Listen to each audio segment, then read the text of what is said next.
नमस्कार दोस्तों, मैं अशोक कुमार बुनकर और आज हम बात करने वाले हैं सेक्शन कंट्रोलर की जॉब प्रोफाइल के बारे में। उसके बारे में सारी बातें चर्चा करते हैं, उसकी सैलरी, उसके प्रमोशन, उसकी वर्क लाइफ बैलेंस, सारी बातें करते हैं। पोस्टिंग की बात करते हैं कि यार इसकी पोस्टिंग कहाँ पर होती है। पोस्टिंग से ही स्टार्ट करते हैं सबसे पहले, बिना टाइम खर्च किए। सबसे पहले इसकी जो पोस्टिंग होती है सेक्शन कंट्रोलर की, आफ्टर ट्रेनिंग और डिवीजन ऑफिस के अंदर होती है। जो डिवीजन ऑफिस है, डीआरएम ऑफिस है, वहाँ पे इसकी पोस्टिंग होती है। क्योंकि जो कंट्रोल ऑफिस होता है वो डीआरएम के अंदर ही बने हुआ होता है। ठीक है, हेडक्वार्टर के अंदर भी होती है, हेडक्वार्टर के अंदर भी इसकी पोस्टिंग हो सकती है, लेकिन जनरली जो पोस्टिंग होती है इसकी डीआरएम ऑफिस के अंदर होती है। डीआरएम ऑफिस के अंदर एक कंट्रोल ऑफिस डिपार्टमेंट होता है, उसके अंदर इसकी पोस्टिंग कर दी जाती है। ठीक है, अब सेक्शन कंट्रोल का काम क्या होता है? सेक्शन कंट्रोल का काम ये होता है कि हर डिवीजन के अंदर सेक्शंस बने हुए होते हैं। उन सेक्शन के की जो जिम्मा होता है, जिम्मेदारी होती है कंट्रोल करने की, वो एक सेक्शन कंट्रोल के अंदर होती है। जैसे फॉर एग्जांपल एक सेक्शन है जयपुर से लेकर रेवाड़ी तक का। ठीक है, आरपीसी जो वाला सेक्शन है, जयपुर से लेकर रेवाड़ी तक का एक सेक्शन है। वो सेक्शन एक कंट्रोलर को दे दिया जाता है। वहाँ से फुलेरा से लेके, सॉरी, जयपुर से लेके रेवाड़ी तक। ठीक है, आरपीसी वाला जो सेक्शन है वो फुलेरा से लेके रेवाड़ी तक का है। सॉरी, तो रेवाड़ी, फुलेरा से लेके रेवाड़ी तक का एक सेक्शन एक कंट्रोलर को दे दिया जाता है। उसके अंदर जो भी ट्रेन चलती है, जो भी इंजीनियरिंग डिपार्टमेंट के वर्क होते हैं, जो भी कुछ भी इलेक्ट्रिकल डिपार्टमेंट के, मैकेनिकल डिपार्टमेंट के या एसएनटी के, ऑपरेटिंग के जो भी वर्क होगा, उस कंट्रोलर को सब कुछ पता होगा। उसके ऑर्डर, उसका, उसको क्या बोलते हैं, नोट कराने के बाद ही कुछ जो भी काम होता है उस सेक्शन के अंदर होता है। गाड़ियाँ चलती है, कहाँ सेक्शन जो है, किस सेक्शन के अंदर किस स्टेशन पर क्रॉसिंग होगा, कौन सी गाड़ी को प्रायोरिटी देनी है, कौन सी माल गाड़ी को, कौन सी पैसेंजर ट्रेन को आगे निकालना है, कौन सी को पीछे करना है, कौन सी को चेंज करना है, कौन सी का पावर निकालना है, कौन सी का संटिंग करवानी है। सारे जो है वर्क जो है वो सेक्शन कंट्रोल के अधीन होते हैं। और सेक्शन कंट्रोल को नोट कराने के बाद, वहाँ से परमिशन मिलने के बाद सारे काम जो है सेक्शन के अंदर होते हैं। इस सेक्शन कंट्रोल की बहुत बड़ी जिम्मेदारी वाली एक पोस्ट होती है, नॉर्मल पोस्ट नहीं होती। बिल्कुल जिम्मा जो है सेक्शन कंट्रोल का होता है, सब कुछ उसके अधीन होता है। उसको बिना बताए आप सेक्शन के अंदर कुछ भी नहीं कर सकते। आप किसी भी पोस्ट पे हो, उसको नोट कराना बहुत ही इंपॉर्टेंट है। ठीक है, हो गई पोस्टिंग की बात डीआरएम ऑफिस के अंदर। उसके बाद सेक्शन हो गया, सेक्शन समझ में आ गया। उसके बाद हम बात करते हैं प्रमोशन की। तो इसके प्रमोशन जो है वो बहुत अच्छे हैं। आप जब स्टार्ट करते हो, सेक्शन कंट्रोल लेवल 6 की पोस्ट है, लेवल 6 के अंदर आप इसके अंदर ज्वाइन करते हो। उसके 2 साल 3 साल बाद आपकी जो प्रमोशन होता है वो चीफ कंट्रोल की पोस्ट पे होता है। और चीफ कंट्रोल का मतलब लेवल 7 की पोस्ट है। लेवल 7 पे आप जाते हो 4600 ग्रेड पे। ठीक है, उसके बाद में डीओएम की जो पोस्ट होती है उसके कुछ साल, 5 साल, 7 साल या 10 साल के बाद में सीनियरिटी के हिसाब से और आपके परफॉर्मेंस के हिसाब से या डिपार्टमेंटल एग्जाम के थ्रू आप प्रमोशन ले सकते हो। जिसके अंदर डीओएम होता है, सीनियर डीओएम होता है। सारी जो एग्ज़ाम हो आपके धीरे धीरे डिपार्टमेंटल वाइज होती जाती है। ठीक है, ये हो गया आपका प्रमोशन वाइज।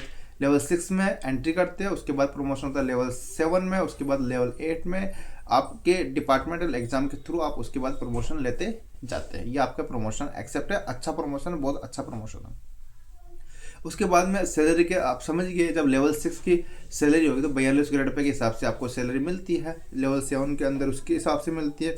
फिर मैं एक छोटा मोटा जो आइडिया है मैं आपको बता देता हूँ कि सैलरी की जो है वो किस तरीके से होती है। अब सैलरी की बात करते हैं तो सबसे बड़े लेवल 6 के अंदर एंट्री करते हैं तो आपकी जो सैलरी है, बेसिक है, वो लगभग 35,400 के समथिंग होता है। ठीक है, 35,400 के समथिंग होता है। इसका मतलब आप इसके अंदर डीए ऐड करेंगे तो लगभग 70 के समथिंग आपकी सैलरी बनती है। वही लेवल 7 की बात करते हैं तो 55,000 के समथिंग इसका वो है। और आपकी सैलरी जो है 90,000 के समथिंग बनती है। सैलरी से कोई कमी नहीं है, सैलरी बहुत अच्छी सैलरी है इसके अंदर। आपके सैलरी का पता लग गया, पोस्टिंग का पता लग गया, प्रमोशन का पता लग गया।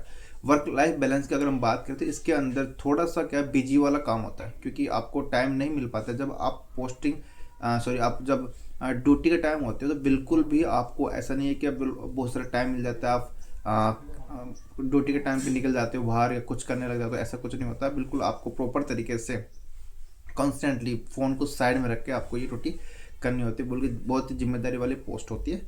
ठीक है, इसके अलावा बात करते हैं जो आपके हर सेक्शन के जो कंट्रोल कंट्रोलर जो होता है वो बिल्कुल आपके पास पास में होते हैं। एक ऑफिस दूसरे सेक्शन का, उसके बाद में दूसरे सेक्शन का कंट्रोलर, सारे सेक्शन कंट्रोल का जो है कंट्रोलर वहीं बैठ रहता है। उसकी उसी के पास में जो है वो डिवीजन ऑपरेटिंग मैनेजर का ऑफिस होता है, डीओएम का ऑफिस भी वहीं बना होता है। कुल मिला के कंट्रोलर का जो काम है वो कंट्रोल करने के लिए ट्रेनों को, या फिर वहाँ पे सेक्शन के अंदर कर रहे जो कर्मचारी हैं उनको, ठीक है, सारे इंजीनियरिंग डिपार्टमेंट के हो गए, या फिर मैकेनिकल डिपार्टमेंट के हो गए, या ऑपरेटिंग डिपार्टमेंट के हो गए, सब कुछ जो है, जो आप आरपीएफ मान लो, सब कुछ जो है एक तरीके से सबसे पहले जो कंट्रोल करने का काम होता है वो इधर से ही होता है। ठीक है, कोई भी ट्रेन की चेन पुलिंग हो गई तो सब उसी को नोट कराना पड़ता है, कंट्रोल ऑफिस को नोट कराना पड़ता है। या फिर किसने गाय कट गई, कोई इंसान कट गया, कुछ ही मान लो, ट्रैक सेफ नहीं है, ट्रैक टूटा हुआ है, या फिर कुछ ट्रेन लेट हो रही है, सब कुछ उसको पता होता है। वो अपने हिसाब से इसको करता है कि किस तरीके से इसको सुधार सकता है, किस तरीके से आगे अपना ट्रैक सेफ रहेगा, किसको नोट करवाना है, सब कुछ उसकी जिम्मेदारी होती है। कुछ एक्सीडेंट हो गया, किस तरीके से कंट्रोल काम करता है, कंट्रोल उस टाइम पे किस तरीके से सबको आगाह करता है।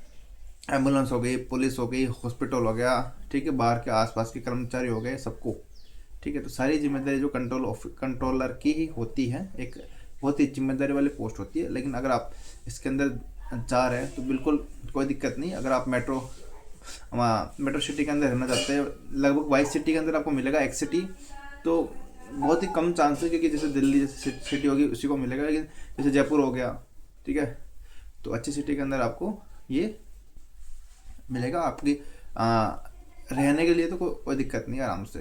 कई पोस्टों के अंदर 6 घंटे की ड्यूटी होती है, कुछ के अंदर 8 घंटे की ड्यूटी होती है, डिपेंड करता है वर्कलोड पे। तो इसी के साथ मैं ख़त्म करता हूँ ये वीडियो। इसके अलावा कोई भी अगर आप पोस्ट के बारे में जानना है तो प्लीज़ कमेंट कर सकते हैं। Thank you.